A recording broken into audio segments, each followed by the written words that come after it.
Nós temos uma doutrina e somos uma força. Como força, compete-nos governar. Temos o mandato de uma revolução triunfante, sem oposições e com a consagração do país. Como adeptos de uma doutrina, importa-nos ser intransigentes na defesa e na realização dos princípios que a constituem. Nestas circunstâncias, não há acordos, nem transições, nem transigências possíveis. Razões ideológicas e propagandísticas marcaram uma nova era. Um regime político, autoritário e corporativista que vigorou em Portugal durante 41 anos sem interrupção, desde 1933 até 1974. Durante a ditadura levada a cabo por António Oliveira Salazar, o fundador e líder do Estado Novo, a comunicação baseava-se num processo unilateral ao qual a população, maioritariamente iliterada ou analfabeta, se mantinha amorfa e não questionava os valores em que assentava um regime sem liberdade de imprensa e opinião pública controlada.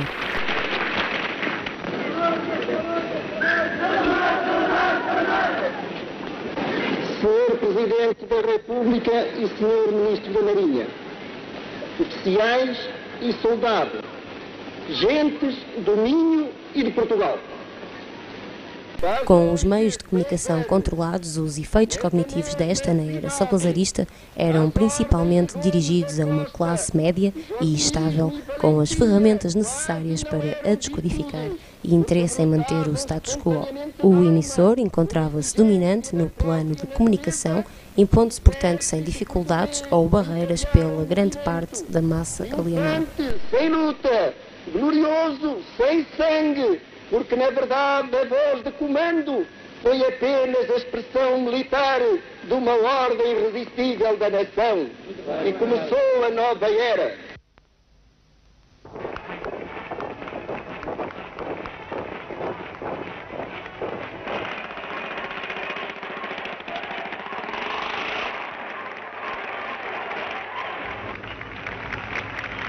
Eis agora o que se passou. As almas dilaceradas pela dúvida e o negativismo do século, procuramos restituir o conforto das grandes certezas. Não discutimos Deus e a virtude. Não discutimos a pátria e a sua história. Não discutimos a autoridade e o seu prestígio. Não discutimos a família e a sua moral. Não discutimos a glória do trabalho e o seu dever. Não desejava ir daqui sem saber quem tem coragem para nos acompanhar.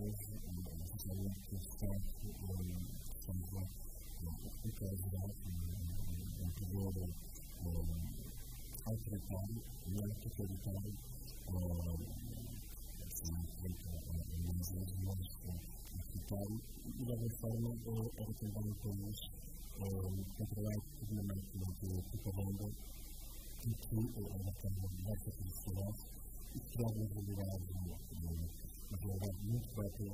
Lentamente de Portugal pequenino com Portugal ainda maior.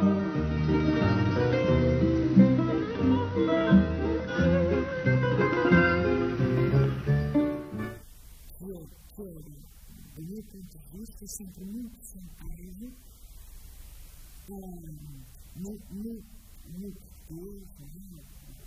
Portugal, muito colaborar, portanto, não facilitando sequer muito em frente com o mundo, ainda que esse frente com o mundo fosse extremamente valorizado. Éramos nós, somos e isso faz parte da nossa história e do que significa ter 25 de abril. Portanto, havemos mudanças de São Paulo, funcionamento, ter a possibilidade de se concentrar sobre o que não foi, com a existência de realidades que não são tão próximas, mas a que se considera outro futuro. Nunca é demais repetir que não estamos em guerra com ninguém, mas apenas policiamos o território, evitando que os guerrilheiros levem por diante a sua ação subversiva. Neste disco, a presença de um soldado que é vosso chefe e irmão, o general Saviana Rebelo. Destinam-se estas palavras a figurar no disco do simpático movimento nacional feminino para lembrança individual, no Natal de 1971, dos militares do Exército, Marinha e Força Aérea. Tais palavras serão uma mensagem de esperança e de paz, para que a paz volte à terra portuguesa.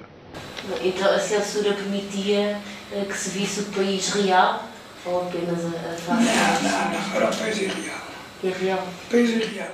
Então acha que os mídias eram uma extensão da obra propagandística do aparelho estadual?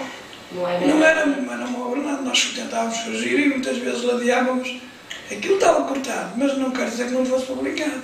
Nós fazíamos a notícia e escrevíamos nos intervalos da chuva. Nos intervalos dos pingos da chuva, como nós dizíamos naquela altura.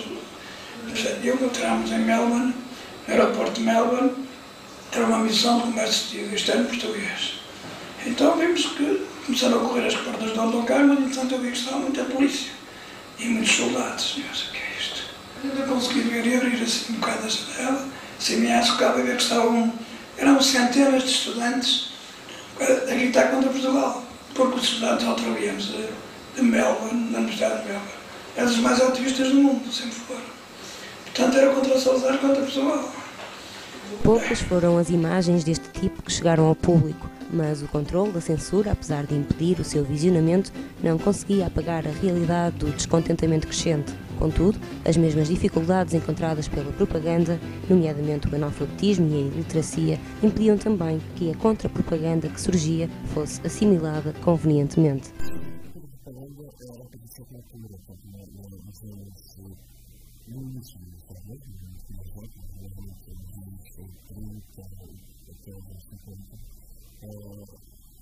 A propaganda não foi tão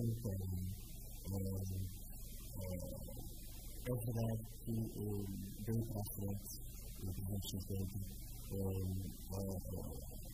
isso vai lutar durante a nível cultural.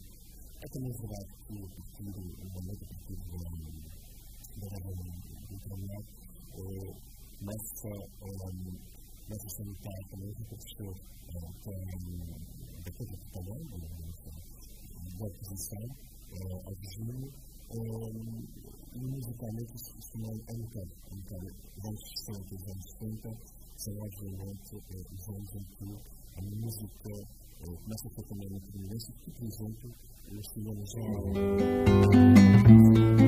penteiam-nos os cânios ermos com as cabeleiras dos avós, para jamais nos parecermos conosco quando estamos sós.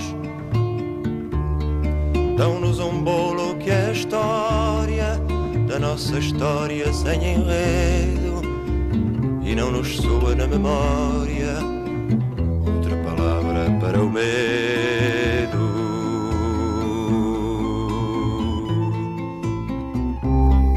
Temos fantasmas.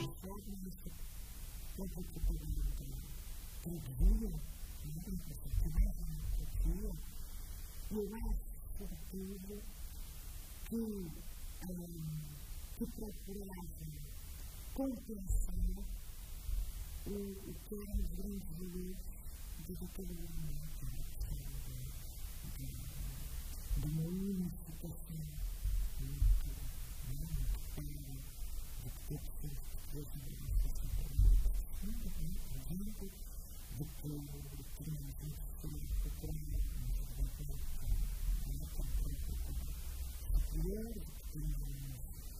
uma unidade, uma fé, família, social, unidade, social, portanto,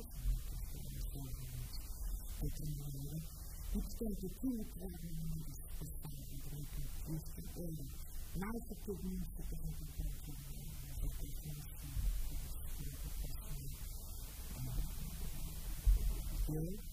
era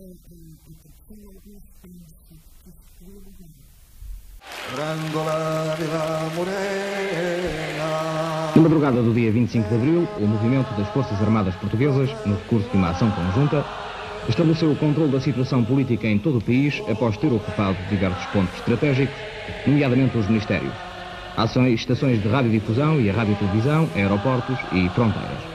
O movimento, que está cumprindo com êxito a mais importante das missões cívicas dos últimos anos da nossa história, proclama à nação o seu propósito de a libertar de um regime que a oprime há longos anos e de levar a cabo, até à sua completa realização, um programa de salvação do país e de restituição das liberdades cívicas do que vem sendo privado. Ao fim da tarde de hoje, no Convento do Carmo, em Lisboa, deu-se a rendição do governo do professor Marcelo Caetano, que entregou também o comando das Forças Armadas ao movimento triunfante. O movimento das Forças Armadas chama a atenção do público para a necessidade indispensável de manter a maior tranquilidade e evitar sair de casa. As Forças Armadas controlam a situação em todo o país e contam, no mais curto espaço de tempo, normalizar a situação. O movimento das Forças Armadas chama a atenção de todas as forças paramilitares, PSP, GNR e GF, para se manterem nos quartéis e obedecerem, sem qualquer reserva, às Forças Armadas. A desobediência por parte dos comandantes dessas forças ou dos seus subordinados constitui uma gravíssima falta que será severamente punida. O movimento das Forças Armadas solicita aos estabelecimentos comerciais de todo o país para encerrarem as suas portas e insiste com a população para que se mantenha em casa com a maior tranquilidade até que seja normalizada a situação decorrente deste movimento que, com o apoio do povo português, está neste momento histórico libertando a nação do regime que há longos anos a oprime. Avisa-se a Direção-Geral de Segurança para a indispensabilidade de, por qualquer forma, não impedir a ação do movimento das Forças Armadas, pois, de contrário, estas não hesitarão em aniquilar qualquer resistência que lhes seja oposta. Atenção, médicos e pessoal da enfermagem. Embora felizmente não haja motivo para alarmes e o movimento das Forças Armadas procure evitar a todo custo derramamento de sangue, solicita-se a vossa comparência nos hospitais e em outros locais próprios para a assistência médica. Repete-se, os médicos e pessoal da enfermagem devem dirigir-se prontamente aos hospitais e outros lugares de socorro, dando assim, como lhe é tradicional, bom exemplo das suas responsabilidades cívicas. Um programa de última hora ou um comunicado de última hora, como queira. A população de Lisboa, do Porto e de outros centros do país, apesar dos constantes apelos para que se mantivesse em casa, logo que teve conhecimento do movimento das Forças Armadas, acorreu às ruas e vitoriou os generosos e decididos militares.